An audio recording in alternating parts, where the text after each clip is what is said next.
Yeah, I mean, the final score is not indicative of how close this game was. Had an opportunity to beat the national champions tonight. All these matchups of players that get all the hype, it usually comes down to somebody else and something else. I put those shoes on many years ago, and I was coached by some of the best. And what I have learned as a coach is their joy and their happiness and their picking each other up lifts me.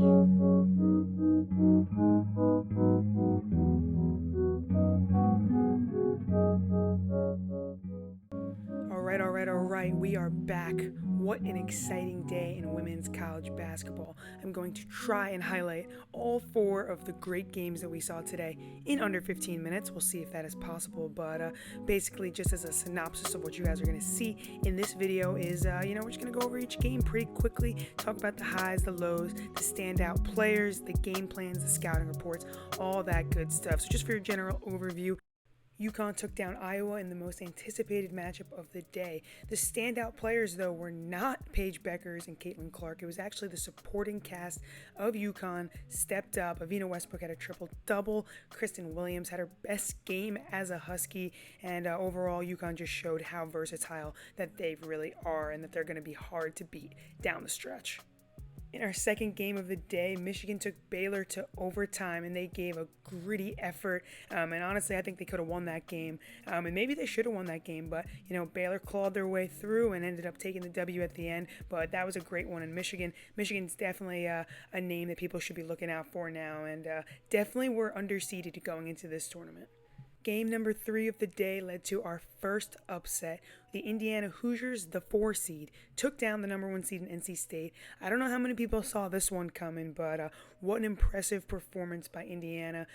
Well-rounded team that honestly I hadn't watched too much before the NCAA tournament, so excited to kind of be hopping on the Indiana bandwagon now. But fun team to watch, and really this was a pretty big upset in my opinion, just knowing how talented NC State was and how far that they kind of had expected to go. And to cap off the night, we had another upset as Arizona, the 3 seed, took down the SEC powerhouse in Texas A&M, the 2 seed, and Ari McDonald had a hell of a night. Girl put up 31 points. Again, the supporting cast came alive as well, but that game wasn't even that close by the second half. Arizona started to run away with it, and we know how good Texas A&M is, so huge win, and Arizona's going into the Elite 8 for the first time in program history. All right, so that was just a little overview. Now let's get to the actual breakdown. Given all the hype surrounding the game was really, really well played. Any fan of women's basketball would have to agree with Gino on this one. Game was super entertaining. Both teams shot over 40%, not just from the floor, but from 3 as well. Uconn put up 92 points, high scoring, fast, up and down. You're going to see here, Uconn really dominated, and I think they really just took advantage of their size all night long. They got a bunch of lobs. Every time they had a mismatch in the paint, they went forward, got easy layups, and obviously Kristen Williams just took over. Had almost 30 points in this one. Avina Westbrook had a near triple-double. I think I said earlier that she did have a triple-double. She was actually 1 rebound shy, but Kristen Williams just took over this game.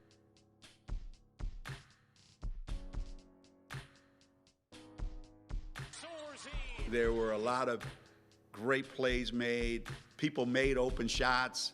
Big shots were made at big moments. With the post players at the elbow, Olivia Nelson-Ododo is such a great passer that she's able to find her teammates cutting. You see Paige Beckers getting her back cut that she usually does. But again, ball movement and a team effort by Uconn. I really want to highlight the way that they move and cut against the zone. Remember, they played Syracuse, who plays mostly zone also in their last game, so they were ready for this Iowa zone, and they got reps against it, practicing against Syracuse's zone. So the way that they cut as soon as the ball goes to the high post is just so impressive, and it puts so much pressure on that backside defender in the zone.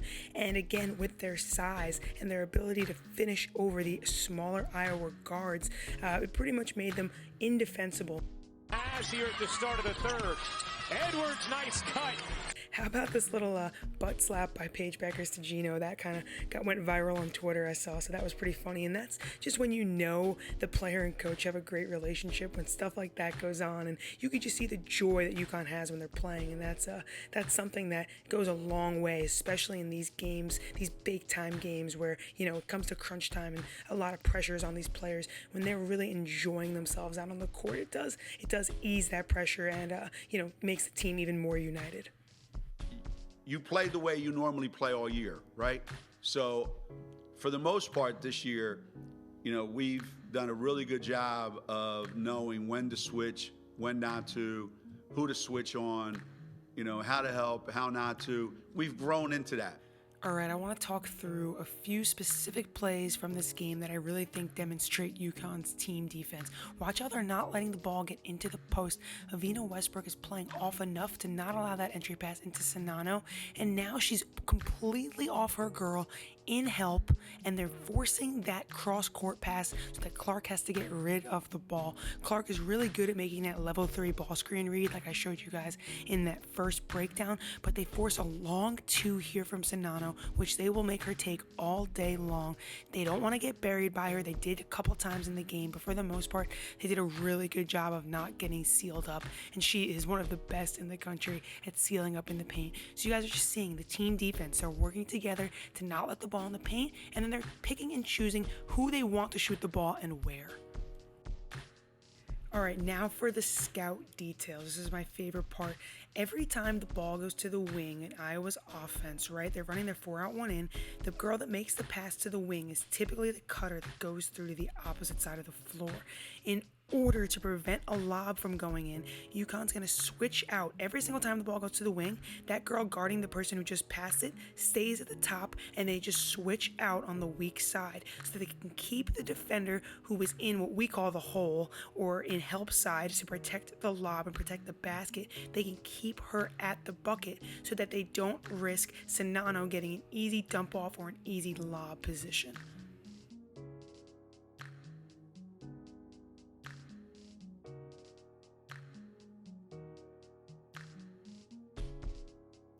Overall, I thought Uconn did a really good job at contesting every shot Caitlin Clark took. So we knew that Kristen, this is your assignment. But we also knew that there was going to be a lot of switches for the good or the bad, where it was going to be someone else guarding her. The cleanest look she got were shots like these where she had to take 1 or 2 dribbles to really create space. I think there was only one rhythm catch and shoot, which you're going to see in a clip coming up, where she was easy in rhythm and knocked it down. Everything else was contested and they ran her off the line. When it came to guarding the ball screen, Uconn decided to use their length and switch even with their post players. She's a great player, so she still finished with 21 and made some really nice plays off the ball screen, finding her teammates for open threes, but she shot significantly below her season average, both from 2 and from 3.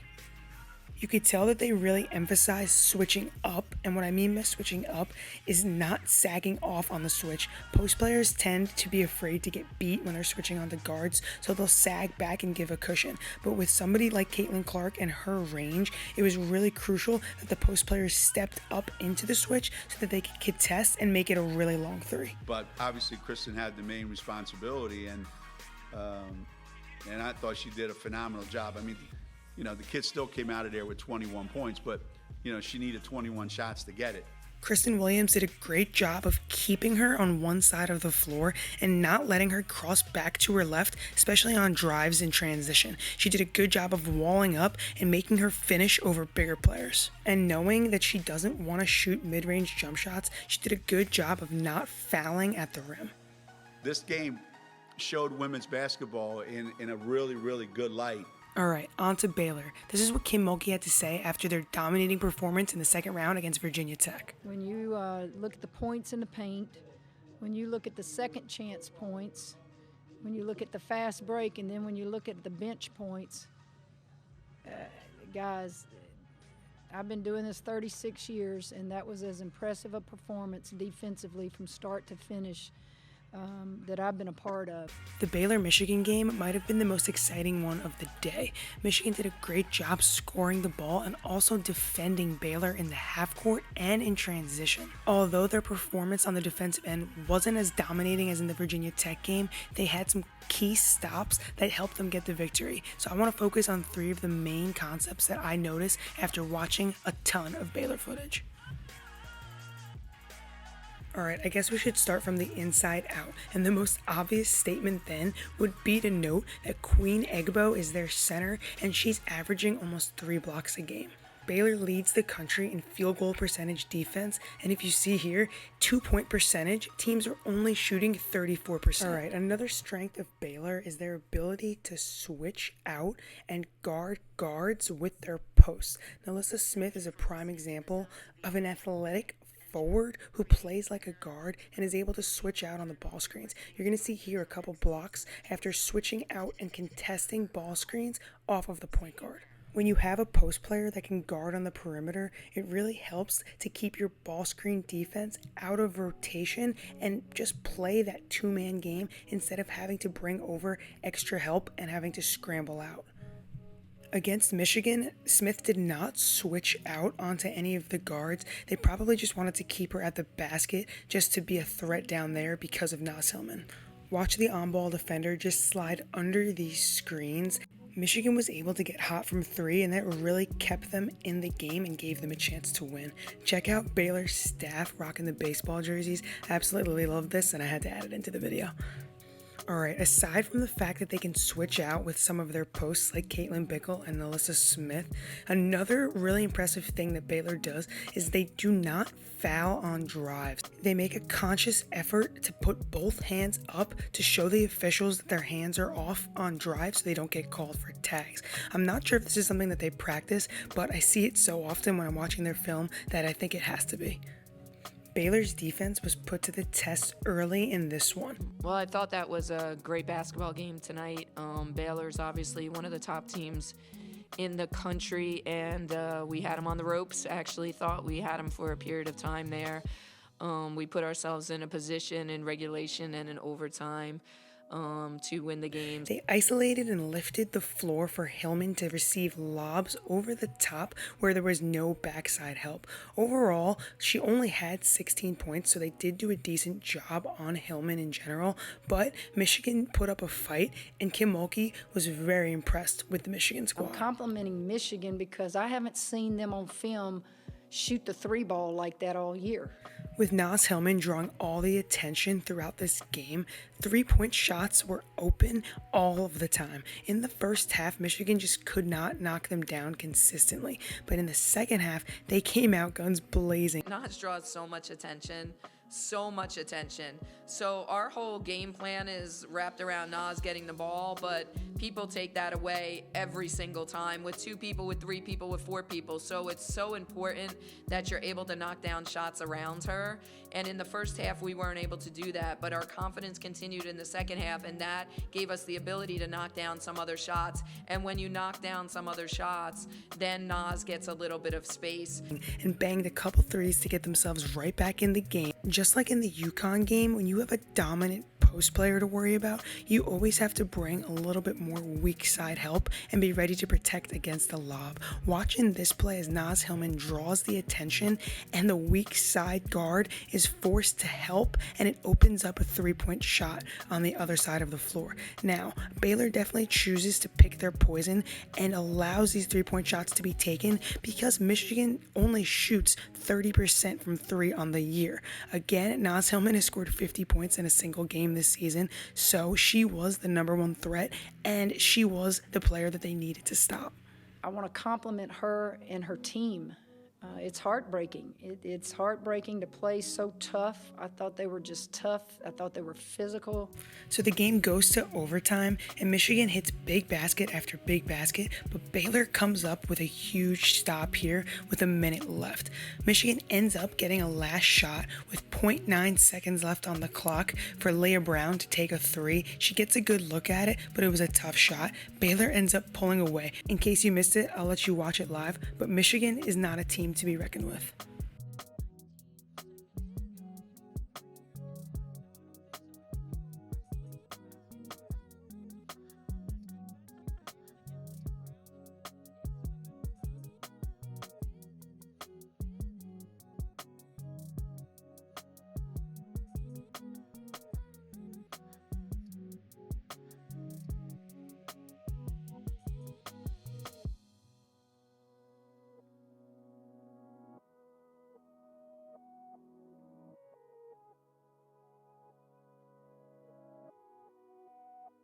So there's one thing I didn't mention. After listening to these press conferences, it's really funny almost how the media tries to make the players kind of go against each other or say something that they're not supposed to. Now, Alyssa Smith is going to get asked a question here about the last shot in regulation, and she almost gives up a play call, I think, and then realizes she shouldn't say what the name of the play is. But, like, come on, you're really going to ask that question after they just won in the Sweet 16 and are headed to the Elite Eight? We'll go back to Jerry. Jerry Hill, Baylor Bear Insider. I'm not sure what the play call was there at the end of regulation, but was surprised it didn't go to you. Was there a play called there that went to Moon? Oh, yeah. We had ran. Yeah, the play was for Moon to get the shot at the end. Did you want the shot? Nah, I got all faith in Moon. She could take the shot again. I absolutely love her response, but Kim Mulkey's was even better. Actually, I heard you guys ask, or somebody asked, I think it was Jerry, Jerry, he wants to ask a question that gets, everybody riled up, but you would think I was going to go to Nalissa, right? I guess if I was a smart coach and she hadn't missed a shot, I better go to her, but Nalissa actually wanted Moon to take that shot because she felt like she could get her open better than she could get herself open. And so we dialed it up for her, and she had a great look. She had a great look, and she missed it, and that's the way it played out. Obviously, as you get deeper and deeper into the tournament, the matchups just get harder and harder. But my X factor with Baylor is their pursuit of the ball. Look at Dede Richards get a block and then lay out on the ground. They play so hard, and they're tough-nosed. They never give up. They have an intensity about them that makes them capable of beating anybody on any given day. So I'm excited to see how they match up with Uconn. I think it will definitely be a hard-fought battle, but that'll be another great game and great for the sport of women's basketball.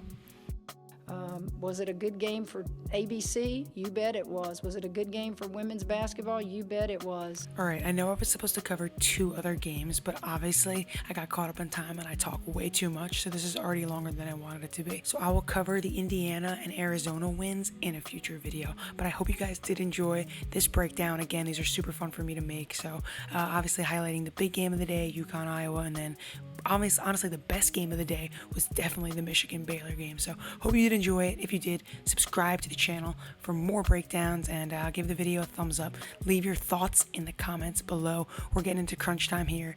The championship is around the corner.